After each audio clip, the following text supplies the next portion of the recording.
Hi, I'm Francesco Garripoli, and I'm happy to share this moment with you. This video is a bit of my message from my heart about how we can best relate to this interesting situation, this coronavirus experience. I've been kind of waiting to respond. A lot of people have been jumping on the bandwagon and having all their suggestions and comments and requirements, reasons.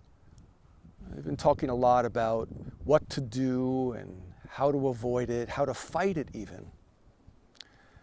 And if you know me, you know that it's not about fighting. It's really about understanding this experience from our heart. Like all experiences, even the worst ones, mostly the challenging ones, will be opportunities. And that sounds so cliche and overly positive. But when we look at a situation, a challenging situation like this, and we understand that it's part of infinite consciousness unfolding, it's part of life, it's part of our experience, and something in it has to be required for us. Something in this experience has to be an opportunity for us, a gift for us. Obviously, it's a way for us to wake up. We've seen how school systems and governments, how any groups have to rethink, corporations, families have to rethink their life. Now, if you're a Virgo like me, you might be able to relate to this. Every suggestion that's smart to do hygienically for this coronavirus situation is what we do every day. I always have vinegar in the morning. That's how I start my morning meal. I always wash my hands several times a day. I always am conscious about my interactions with people. And mostly, I eat right. And I'm sensitive and empathetic enough with the people around me, as best I can be, to be aware of their weaknesses, their frailties, like seniors and people who have, pre-existing conditions, for instance. You just be smart. So all these things that we're being asked to do in the mainstream, en masse, are really things that we should be doing anyway. It's really time for us to bring a consciousness into our life. And this virus is reminding us of that. It's reminding about being compassionate and caring to other people. It's about being patient and about being observant. It's about being aware of your hygiene, aware of what you are ingesting. What are you eating? How are you washing yourself? How are you caring for this temple of a body? And for those of us who are interested in Qigong, are you doing your practice? I keep up my practice every day. I'm doing the same things I always do. Okay, so now I can't sit down in a restaurant or a cafe, so we have a different kind of interaction right now. This is the way you wake people up. This virus is part of infinite consciousness, so therefore it has to be communicating something to us. To fight it, to think it's an alien, to think it's this bad thing we have to get rid of, begs the question, why aren't we listening to what it's teaching us? Yeah, it's terrible. You know about me, my parents are elderly. My mother's in a very high-risk area. My dad too, he just turned 90. So we're very conscious of them. We're keeping them in quarantine. I'm the oldest of 9 kids, so we're observing my parents, keeping an eye on them, making sure they have what they need, but we're also not visiting them. We're staying away, we're staying in touch, but we're being conscious of their sensitivity. At the same time, somebody like me who's not in that high-risk demographic, and I'm healthy. I have no pre-existing medical conditions. My respiratory system is very healthy. I do Qigong now for many, many decades. I'm not in that risk category, but I need to be conscious of those who are. We're hearing a lot of data, and people are now, I'm watching them, they're actually battling which data is more valid, which metrics are better to look at, what is really the case risk numbers, what is the death percentage of this particular virus. These are the wrong things to be thinking about. understand that it's being presented to us as a human race right now with a powerful message. Whether it's 0.5% death risk or 3% or 7%, it's not really that important. Whether we're talking about the virus shedding percentages being higher than normal flu, these are not that important. What's important is that we really listen and we do what is required. We listen to what the medical wisdom is. We look at the statistics. We be smart about this. That's first and foremost. Fighting out the percentages, is this the worst virus ever? No. Actually, it's not a very strong virus at all. Yes, it has high contagious rates, but we're seeing that the people, even with 35–40% of people getting, acquiring the virus, we'll call it, it's a very low percentage of people who are actually dying from it. You get sick, yes. If you have a respiratory condition, a pre-existing one even, especially lower respiratory areas, yes, you're in a high-risk area. Elderly, yes, you're in a high-risk area. But I've read the Lancet reports. I've read all the science as much as I can get my hands on, and it's still very clear that if you have pre-existing conditions and you have a challenged immune system, yes, you are to be very careful about this virus. It's not as bad as the bird flu or the SARS viruses in the past, but this is a SARS virus. SARS simply means a respiratory disease, an advanced acute respiratory condition. Coronavirus, believe it or not, has been in the consciousness of the medical community since the 1950s. We've been researching it since the 1960s. It's not a new virus. It's actually an 8,000-year-old virus, this coronavirus strain. So imagine that this virus has been around, the coronavirus, and the style of this virus, the family of this virus has been around for a long time. And viruses mutate. That's what they do. That's why we have lots of different strains. We all know, we're all probably more aware of viruses now than ever if you've read a bit what's going on. But if you really read deep, and read the real science, the deep science of viruses, you'll understand that this corona-style virus is very interesting in how it works. And a virus, typically what it does is it goes into a cell, a host cell. In this case, this style of SARS family of viruses, coronaviruses, go into respiratory cells that are differentiated to be lungs and tissue around lungs and respiratory organ systems. They go into these cells, they pierce it, of course, but what they do first is they put receptors around the outside of the cell. So when they change the RNA, they put their RNA into the replication cycle that makes proteins, how cells divide. It uses that system, hijacks that cell, makes a new version of itself using the protein from that cell, some of the DNA that it's modified, and then through that cell wall out emerges a new copy of itself. Very interesting. This is the power of intention. This virus is teaching us the power of intention. What viruses do so well is they focus their intention, very simple cells, but very directed. Every aspect of a virus goes in, sets up a condition, puts the protein receptors around the outside of that cell, goes in, changes the mind, changes the intention of that cell, and replicates a copy of itself. And it does it over and over again until it exhausts its host. This is called viral rendering. It's teaching us the power of intention right there. What do we know in Qigong and meditation and all the spiritual studies is the focus power of intention. And right now, we have this tiny little microscopic thing called a virus kicking our butt with a concept that's so simple, okay? And right now, we're running afraid of it.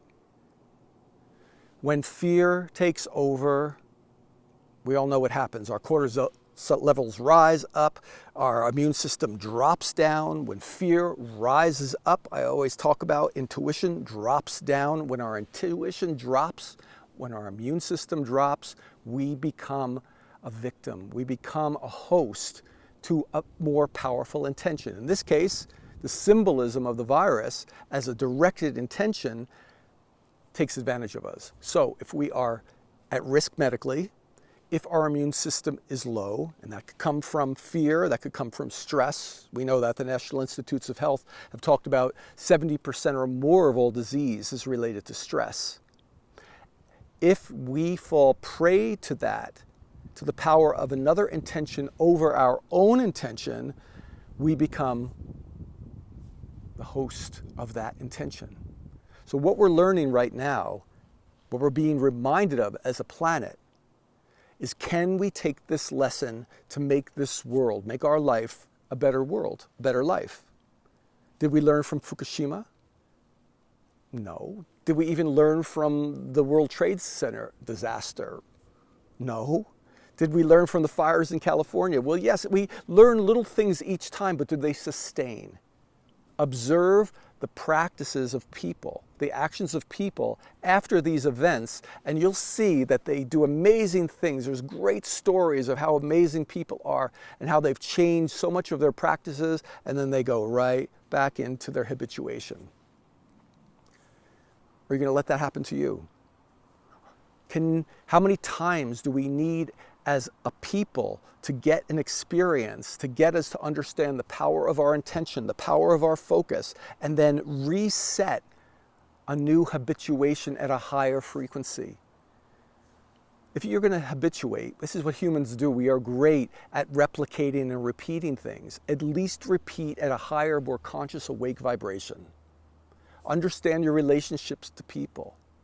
Understand relationship to your organs. That's why I teach the organ cleansing Zhang Fu Gong system and have for 25 years now. That's why we teach instructors. So it's why I certify instructors in this. We want to replicate just the way the virus does, a higher vibration.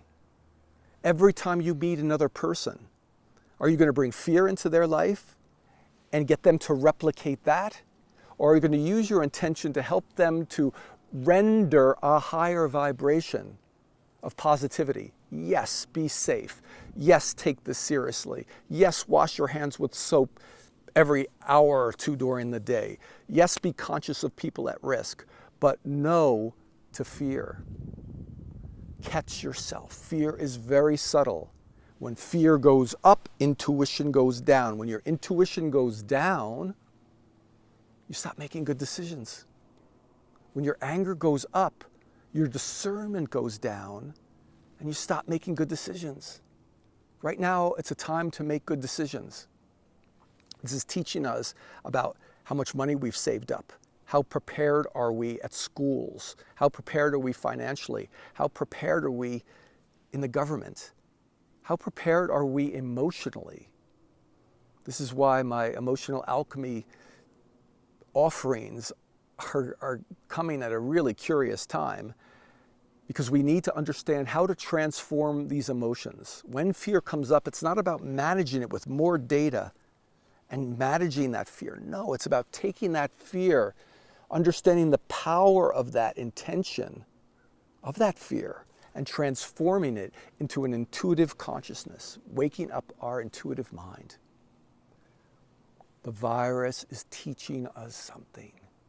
Just as infinite consciousness teaches us something with climate changes and with all these decisions about the environment and taking care of our earth and taking care of our bodies. It's been teaching us about being conscious of the food we eat. This virus is teaching us about intention. It's teaching us how we can bring up that strength through our alignment. Of course, for me, you know me, I do meditation, I do practice my yoga, and I do my Qigong. I play Qigong every day. Those three things, I can't start a day without them. Eating right, washing my hands, being conscious, remembering the power of intention. These are things that come through practice and become second nature.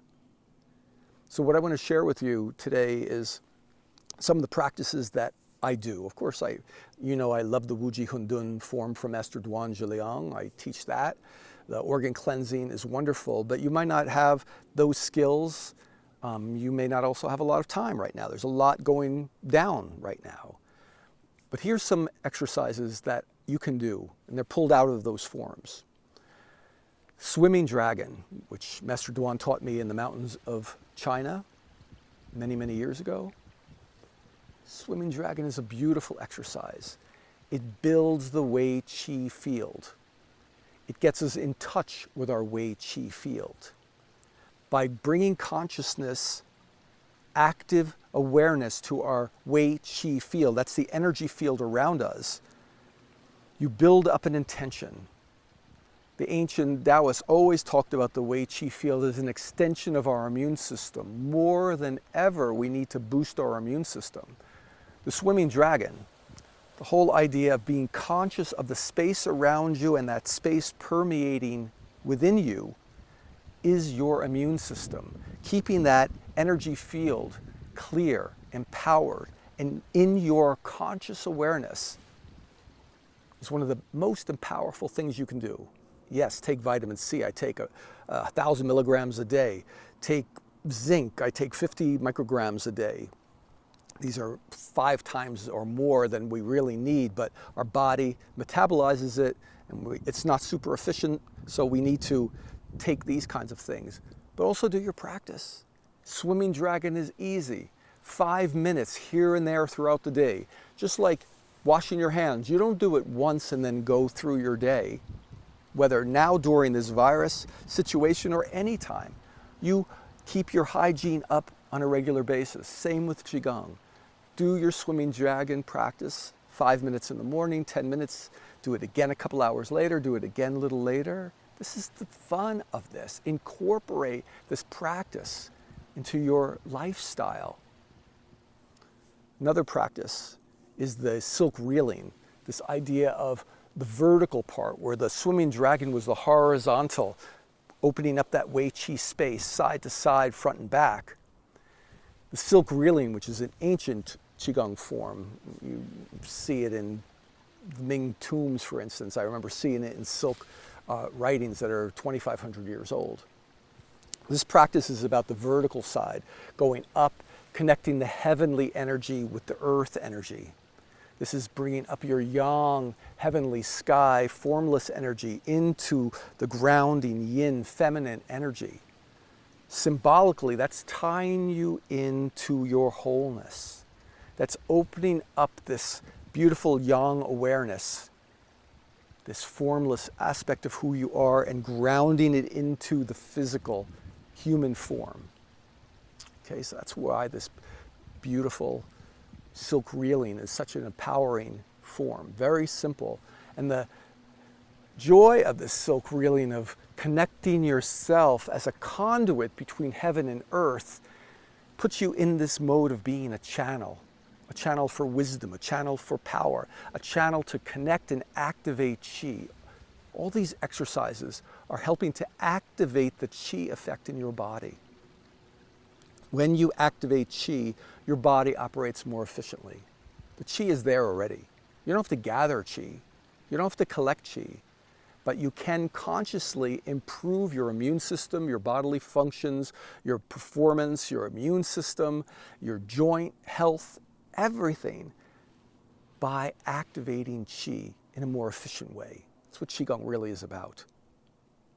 Another exercise I do every day is the cleansing form from the organ cleansing. This is where we ground, we activate, and we release. In the organ cleansing, we look at cleansing as a grounding, a Qi activation, and a release of what no longer serves you, trio. Those 3 pieces make up clearing.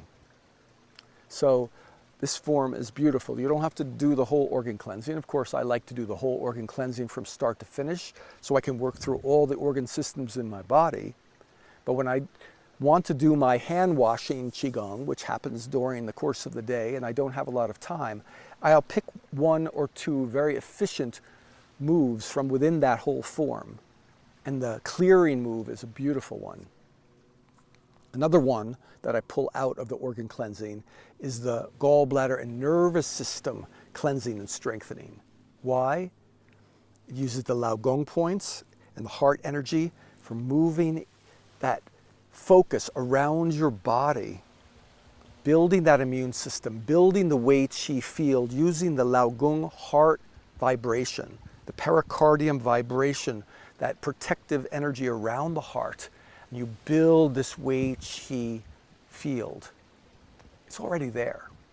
Where building it means building awareness into it, building a consciousness into it, bringing it into conscious focus.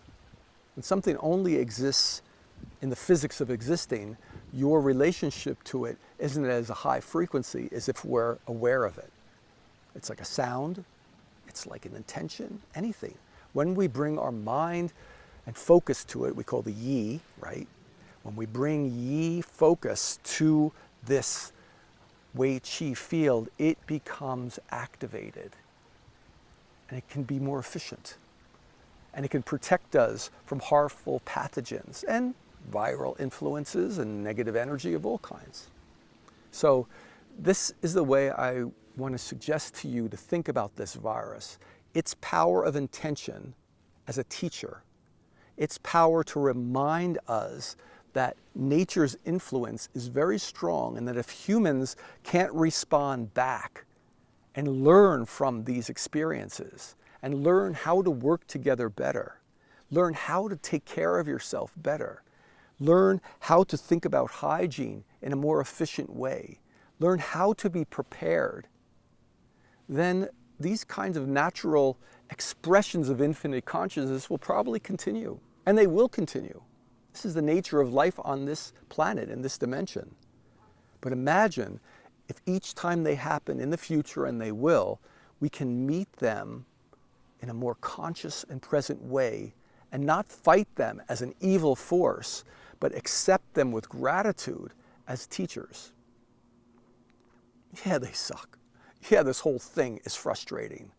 But at the depth of it is my gratitude that I can meet this experience to keep me awake, consciously awake, to change my patterns, to bring them up to a higher frequency. So it's not just a response to a peak in a critical situation, then drop back down to my standard, but to raise that standard. We're raising the bar of consciousness. This is how consciousness evolution unfolds in this dimension. There's no other way. This is how it's happened. This is why wars have happened. This is why natural disasters happen. This is why human-influenced disasters like the fires in California and Australia, like the Fukushima nuclear disaster, all these things have some piece of a human influence. And if it's not the exact cause of it as human, it's a human response. We have to learn how to respond. And so I ask you to try these practices and remember the heart. When you come in and you finish the silk reeling, for instance, and you can start bringing that back into the Shen Qi heart spirit vibration, and you can start connecting with that heart level, you'll start to understand why it hurts not to hug people right now, and what it means to have to distance yourself. Why is that frustrating? Because we are heart-centered beings. So right now, we're being asked to return back to our heart. And the virus, a microscopic organism that's very efficient at its focused intention, is teaching us something about the heart. So are you willing to listen? Are you willing to go back into that heart that you think you know about and go deeper and understand it and feel that heart energy? And do two things, I suggest. One, of course, send that heart energy out into the world. Send it to your loved ones. Send it to the at-risk people in your circle. Send that heart energy, that protective, strong vibration out, ripple that out. When I say send, it's not sending chi out. It's activating the field, and it looks like movement, but you're actually rippling the ocean of chi, and that wave reaches other people. We know subtle energy works that way. So do it. Send the love out to those people. Send out to the people you don't know. Send that heart energy out to all the victims and the people who are suffering from this coronavirus, the people who have passed and their families that are suffering. Send that loving energy from your heart out. And the second part of this is to be able to receive that heart energy. Receive it. Sometimes receiving is a lot harder than sending, especially people who are healers and people who are responsible. It's easier to send that love out. We forget to welcome it in. So welcome that heart energy in. And that's really what I want to share today. Do your practice. Be smart. Bring out your wisdom. Remember what Qigong practice is all about. This is the time it shines. Build up your power from within. Within, without, it's one big field. There is no within. There is no without. There's nothing out there that can hurt you. Really. It's all part of you. This virus is part of you already. So be wise. Come into your power. Prepare yourself, not only for this situation, but for a life that is more conscious and more heart-centered. And then this will really be a gift. And the silver lining of this whole experience of shutting down will be something that changes you forever in a beautiful way. And let's pray that is so for the planet. Peace.